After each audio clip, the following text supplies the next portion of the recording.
shame. Who could carry that kind of weight? It was my turn till I met. I was breathing but not alive. All my failures I tried to hide. It was my turn till I met you. You called my name and I ran out of that grave, out of the darkness into your glorious day. You called my name and I ran out of that grave,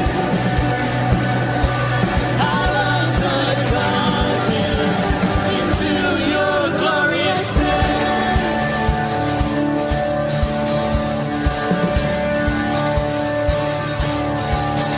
Now your mercy has saved my soul. And freedom is all that I know. The old made new. Jesus, when I met you, you called my name and I ran out of that grave, out of the darkness into your glorious day. You called my name and I ran out of that grave, out of the darkness into your glorious day.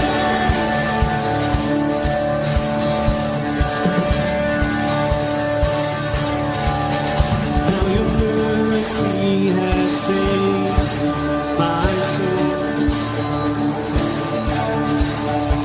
And freedom is all that I know. The old made new. Jesus, when I met you,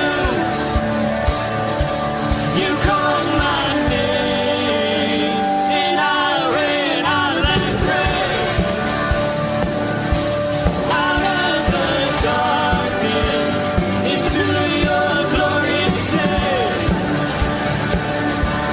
You called my name and I ran out of that grave, out of the darkness into your glorious day.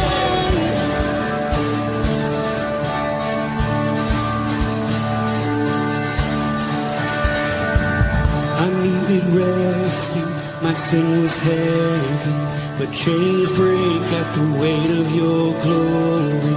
I needed shelter, I was an orphan, now you call me citizen of heaven.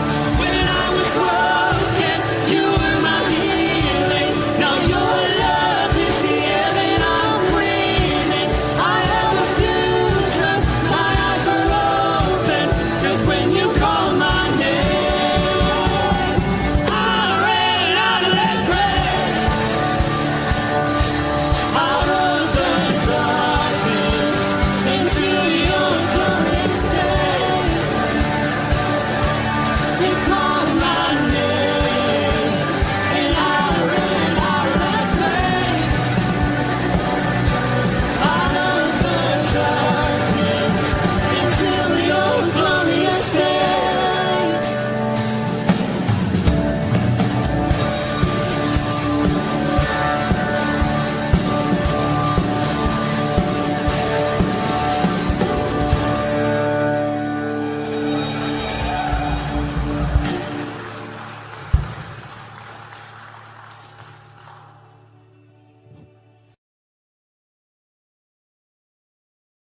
Good morning, Rooted Men.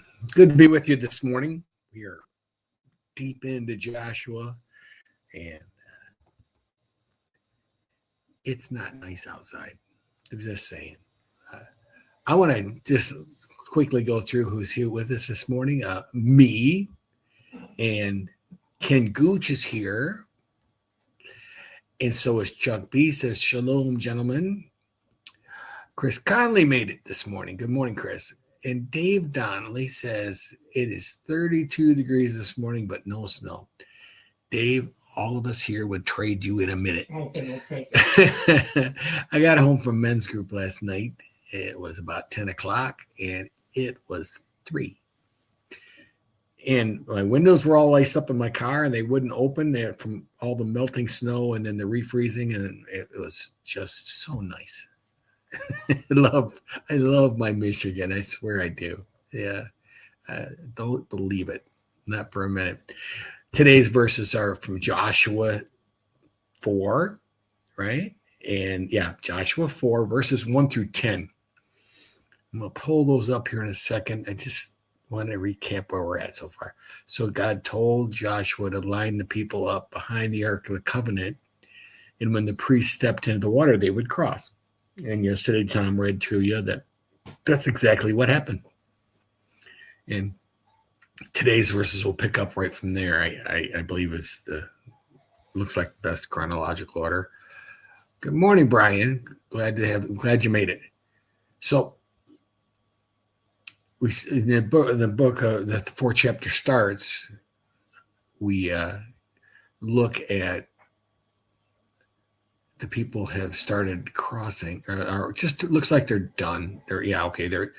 Let's start right here. When the nation had finished passing over the Jordan, the Lord said to Joshua, take 12 men from the people, from each tribe a man, and command them, saying, take 12 stones up from here, out of the midst of the Jordan, from the very place where the priest's feet stood firmly, and bring them over with you and lay them down in the place where you lodge tonight. I read this and I think to myself, it's not real specific, is it? It's just take 12 stones. And I'm thinking human nature, right? I remember as a kid, my dad helped raise money for an addition on the Catholic church we were going to. They were building a new building, and he went door to door. He was raising money, anything he could do to raise money. But I remember his name was on the plaque. And for him, that he was so proud of that. It was like this, recognition for a job well done. And I read this, and it reminded me of that, because I'm thinking to myself, you give 12 guys from 12 different tribes. It doesn't really specifically say there was any competition between the tribes, but just sibling rivalry alone, you think there'd be some. And I thought to myself, I wonder if each one of them chose a stone that would recognize it, and then they could pass down saying, this is the stone from Judah, and this is the stone from Manasseh, and this is, what I'm saying? And to me, that it was a question. It never says, and it really doesn't go into specifics. But to me, I thought, because then there'd be that point where you could go back and say, here's the son that I pulled out. This is what our clan did. Just a thought. It doesn't say that, and it might even be wrong-headed. I just know humans, and I know how we can be. When Joshua called the 12 men from the tribe of Israel, whom he had appointed, a man from each tribe, and Joshua said to them, pass on before the ark of the Lord your God into the midst of the Jordan, and take up each of you a stone upon his shoulder, according to the number of tribes of Israel, that this may be a sign among you when your children ask in time to come, what do those stones mean to you? Then you shall tell them that the waters of the Jordan were cut off before the ark of the covenant of the Lord. And when it passed over the Jordan, the waters of the Jordan were cut off. So these stones shall be to the people of Israel a memorial forever. And the people of Israel did just as Joshua commanded them, took up 12 stones out of the midst of the Jordan, according to the number of tribes of the people of Israel, just as the Lord told Joshua. And they carried them over with them to the place where they lodged and laid them down. And Joshua set up 12 stones in the midst of the Jordan, in the place where the feet of the priests bearing the ark had stood. So he built another stack of stones where the priests had actually stood. And they are there to this day. For the priests bearing the ark stood in the midst of the Jordan until everything was finished, that the Lord commanded Joshua to tell the people according to all that Moses has commanded Joshua. Okay, there's a lot there. It's we know what they did was amazing. I mean, the riverbanks were overflowing as it was. It was the time of year that the river was pretty busy, and priests stepped into raging waters because God told them to. Kind of far cry from what it was like 40 years prior to that when they were afraid to cross the river, not because of the waters, but because of the armies on the other side. This story is about remembrance. And when I look back on Scripture, there's so many instances where in Exodus, I think it was Exodus 13, God said, remember this day in which you came out from Egypt. It specifically said for him to remember. And this would be in the Passover, he said, this shall be a memorial day. And to this day, Jews celebrate the Passover. In Deuteronomy, he says, you shall remember the whole way the Lord your God has led you. And that was how God provided for their every need in that 40 years in the desert.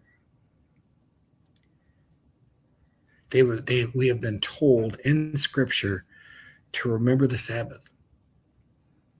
What God did to Pharaoh.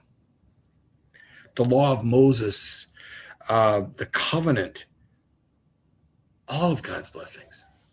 Every time God stepped in, he told the people to remember.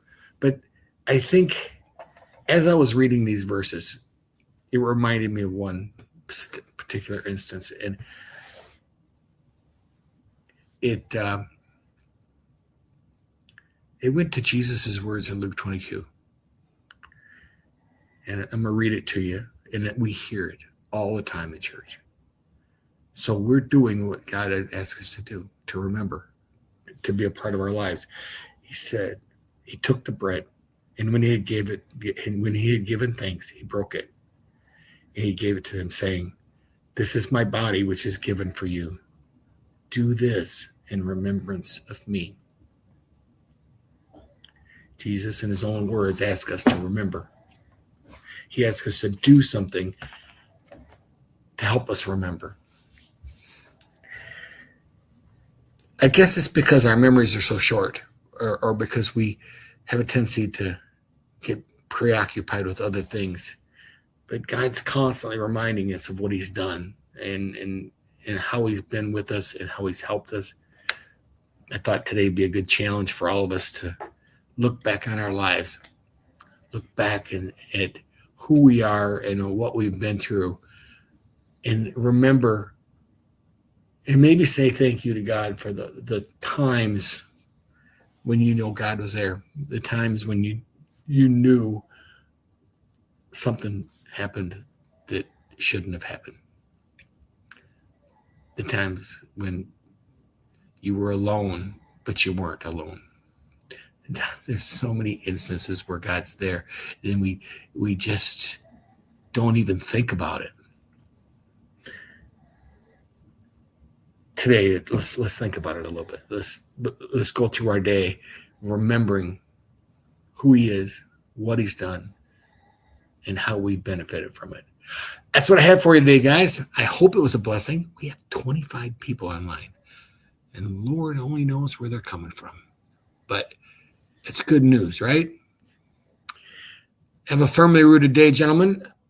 And remember who you are and whose you are. And may someone see Jesus in you today. Peace.